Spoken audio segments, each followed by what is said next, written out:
नमस्ते दोस्तों, डर की दास्तान में आपका स्वागत है।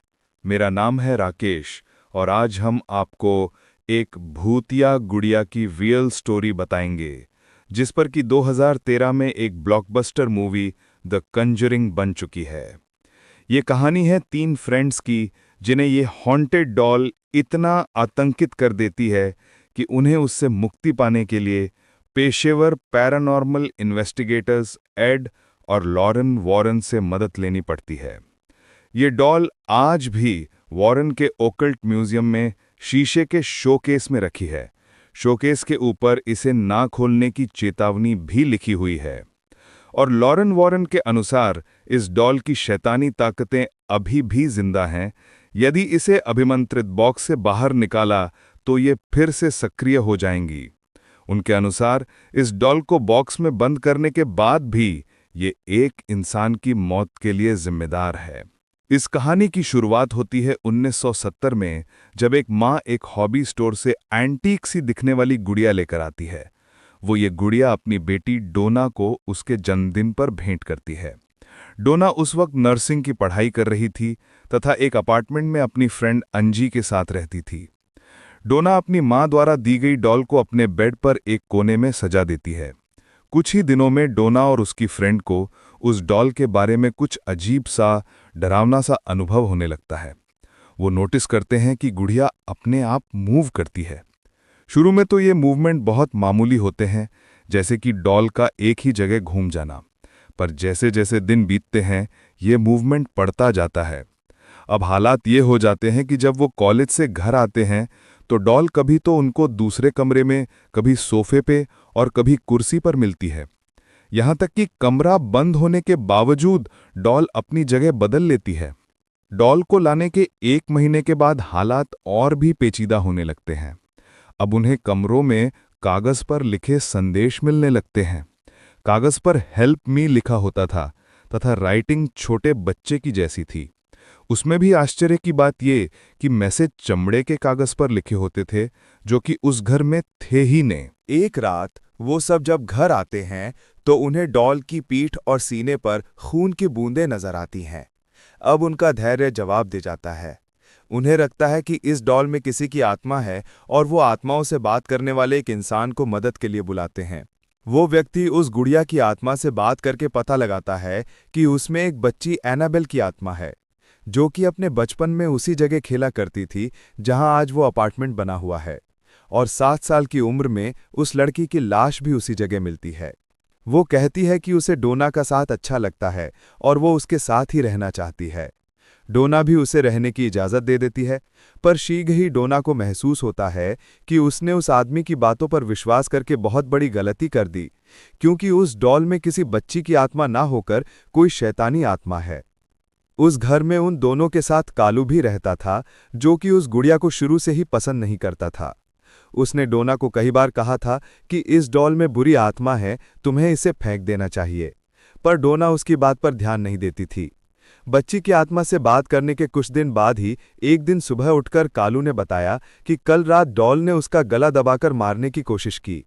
डोना को लगता है कि कालू ने रात को कोई डरावना सपना देख लिया है, लेकिन उस दिन दोपहर को ऐसी घटना घटी जिससे सबके होश उड़ जाते हैं।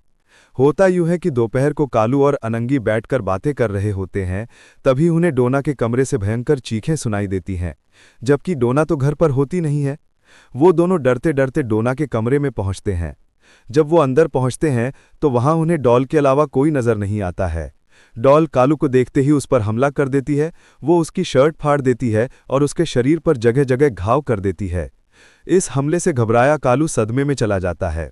कालू पर हुए हमले से डोना को विश्वास हो जाता है कि इस गुड़िया में कोई बच्ची की नहीं बल्कि एक शैतानी आत्मा है। ये गुड़िया शापित है। अब डोना मदद के लिए एक बिशप फादर हेगन से मिलती है। फादर हेगन को यह सब शापित आत्मा का मामला लगता है, इसलिए वो डोना को अपने सीनियर फादर कुक के पास भेज देते हैं, जो कि इन्वेस्टिगेशन के लिए पैरानॉर्मल एक्सपर्ट वॉरेन दंपत्ति को बुलाते हैं। वॉरेन दंपत्ति तीनों फ्रेंड से बात करके और 1 सप्ताह तक उस डॉल के व्यवहार का अध्ययन करने के बाद इस नतीजे पर पहुंचते हैं कि गुड़िया में वास्तव में कोई शैतानी आत्मा है, जो कि डोना के शरीर में कब्जा करना चाहती है। इसकी शुरुआत वो पहले इनका ध्यान अपनी ओर आकर्षित करके करती है। इसके लिए वो पहले जगह बदलती है, फिर हैंड नोट लिखती है, अंत में अपने ऊपर ब्लड लगाती है। जब वो एक आत्माओं से बात करने वाले को बुलाते हैं तो ये झूठ बोलकर कि वो एक बच्ची की आत्मा है और किसी को नुकसान नहीं पहुंचाएगी, घर में रुक जाती है। लेकिन वो इस काम से नाराज हो जाती है और कालू, जो कि उसे बिल्कुल भी पसंद नहीं करता था, के ऊपर जानलेवा हमला करती है। वॉरेन के अनुसार वो आत्मा अब कुछ ही दिनों में डोना के शरीर पर कब्जा करने वाली थी। उस घर को शापित आत्मा से मुक्त करने के लिए वॉरेन फादर कुक द्वारा वहां एक अभिमंत्रित क्रिया करवाते हैं तथा उस शापित गुड़िया को अपने साथ ले जाते हैं। लेकिन शीघ्र ही उसे महसूस होता है कि इस डॉल की शैतानी ताकत बहुत ज्यादा है, क्योंकि वो जब उस डॉल को अपनी गाड़ी में रखकर रवाना होते हैं तो उस गाड़ी के पावर ब्रेक और स्टीयरिंग मोड पर काम करना बंद कर देते हैं, जिससे कि गाड़ी इधर उधर टकरा जाती है। वो समझ जाते हैं ये सब इस डॉल की शैतानी ताकत के कारण हो रहा है। वो अपनी गाड़ी को रोकते हैं और उस गुड़िया पर अभिमंत्रित जल छिड़कते हैं। उसके बाद वो गुड़िया शांत होती है और वॉरेन सकुशल घर पहुंचते हैं। वो उस डॉल को अपने ऑफिस में रख देते हैं। 1-2 दिन बाद ही डॉल की पुरानी हरकतें फिर शुरू हो जाती हैं। वॉरेन जाते हुए उसे एक कमरे में बंद करके जाते हैं, पर वो आते हैं तो वो कभी उन्हें सीढ़ियों में तो कभी दूसरे कमरे में मिलती है। इसी बीच एक और घटना घटती है। एक बार फादर जेसन ब्रैंडफेयर वॉरेन से मिलने उनके ऑफिस आते हैं, तो वो उस डॉल को उठा के कहते हैं कि ये सिर्फ एक डॉल है, ये किसी को कुछ नुकसान नहीं पहुंचा सकती है। लेकिन जब फादर वहां से लौटते हैं तो रास्ते में ही उनका मेजर एक्सीडेंट हो जाता है और वो घायल हो जाते हैं। इसके बाद वॉरेन एक अभिमंत्रित बॉक्स बनाकर डॉल को उसमें रखकर अपने म्यूजियम में रख देते हैं। उसमें रखने के बाद उस डॉल में फिर मूवमेंट नहीं दिखाई देता है। हालांकि वॉरेन इसके बाद भी उसे एक और मौत के लिए जिम्मेदार मानते हैं। वो बताते हैं कि एक बार एक नौजवान अपनी गर्लफ्रेंड के साथ म्यूजियम देखने आया था। उन्होंने जब उसे उस डॉल की कहानी सुनाई तो वो शोकेस के पास जाकर उस डॉल का मजाक बनाने लगा।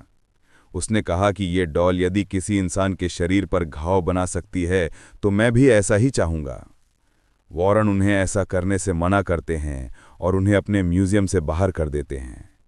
बाद में उन्हें पता पड़ता है कि म्यूजियम से निकलने के कुछ देर बाद ही उस लड़के की रोड एक्सीडेंट में मौत हो जाती है और लड़की घायल होकर अस्पताल पहुंचती है, जहां की वो साल भर रहती हैं। वॉरेन उस लड़की से हॉस्पिटल में मिलने जाते हैं और पूछते हैं कि क्या हुआ, तो वो कहती है वो दोनों उस डॉल का मजाक बनाते हुए बाइक से जा रहे थे कि अचानक वो अपना बाइक से कंट्रोल खो देते हैं और पेड़ से टकरा जाते हैं। वॉरेन का कहना था आपको शैतान को चैलेंज नहीं करना चाहिए, क्योंकि कोई भी इंसान उनसे ज्यादा शक्तिशाली नहीं होता है।